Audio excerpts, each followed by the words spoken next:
મારું નામ મયુરસિંહ જાડેજા છે. આજે જે વિરોધ છે શું કહેશો? એ વિરોધમાં એવું છે કે જે આરટીઆઈમાં અમે GSO 4 મુજબ જગ્યા માંગેલી હતી, જેમાં 46 માંથી 8 કે 9 ડિવિઝને કે 11 ડિવિઝને જગ્યા આપેલી છે. 8 ડિવિઝન 11 ડિવિઝનની જગ્યા 361 થાય છે. તો તમે સમજી શકો કે ઓન પેપર આરટીઆઈમાં GSO 4 મુજબ 46 ડિવિઝનની જગ્યા કેટલી થાય. તો ઓન પેપર મહેકમ છે તો આ લોકોને અત્યારે ભરવી નથી. અમારા લિસ્ટને પૂરું થવામાં ફક્ત ને ફક્ત આજે 15 થી 20 દિવસ વધ્યા છે. અને આયોજન એવું છે કે માર્ચના એન્ડમાં કે એપ્રિલના સ્ટાર્ટમાં આ લોકોને પાછી એક્ઝામ લેવી. હવે પાછી એક્ઝામ લેવી, કંપનીના ખર્ચ પૈસાનો બગાડ કરવો, તો આ વેઇટિંગ લિસ્ટમાં 91 માર્ક વાળા પડ્યા છે. હજી 91 માર્ક વાળાનો વારો નથી આવ્યો, 90 માર્ક વાળાનો વારો નથી આવ્યો. બરોબર છે.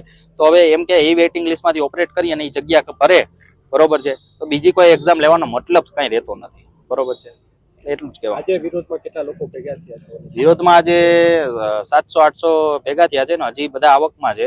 બધા પોતાના હક માટે લોકશાહીના એક ભાગરૂપે અમે અહીંયા અમારી માંગણી રાખવા આવ્યા છે. અમે કોઈ તોડફોડ, કોઈ નુકસાન કે કઈ કરવા આવ્યા નથી. અમે શાંતિથી ખાલી માંગણી રાખવા આવ્યા છે. માંગણી નહીં સ્વીકારાય તો આવનારા દિવસોમાં કઈ પ્રકારની માંગણી નહીં સ્વીકારાય તો અમે શાંતિથી બેસીને જે ટૂંકમાં બેસીને એક ગાંધીજી ત્યાં માર્ગે જે કરવાનું છે, બરોબર છે, એ કરશું. અમે કોઈને નુકસાન કે કઈ પબ્લિક પ્રોપર્ટીને નુકસાન, કોઈ પણ વ્યક્તિને નુકસાન એવું કઈ નહીં પહોંચાડે.